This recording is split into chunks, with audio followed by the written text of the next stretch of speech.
কত বছর বাঁচবেন? 60 বছর, 70 বছর, 75 বছর, কিংবা বড় জোর 80 থেকে 90 বছর? এক বছরে 365 দিন, একদিনে 86,400 সেকেন্ড। এত অল্প সময়ে মন খারাপের সুযোগ কই? কেন মন খারাপ করছেন? কেন এত রাগ, অভিমান, অভিযোগ পুষে রেখে নিজের জীবনের সুন্দর সময়গুলো নষ্ট করছেন? কারো জন্য নিজের জীবনের সুন্দর সময়গুলো নষ্ট করা মানে বোকামি ছাড়া আর কিছুই না। নিজেকে ভালো রাখতে শিখুন, ভালো থাকুন, নিজের জন্য বাঁচুন। সুযোগ পেলে চাঁদ দেখুন, আকাশ দেখুন, আবার মাঝে মধ্যে মনে হলে এখানে সেখানে ঘুরে আসুন। মন ভালো করার জন্য প্রকৃতি দেখুন।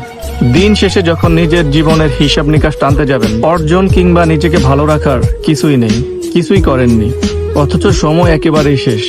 সবকিছু ভুলে যান, ভালো থাকুন, ভালো রাখুন, আর মন খুলে প্রিয় মানুষকে বলুন, ভালোবাসি, ভালোবাসি।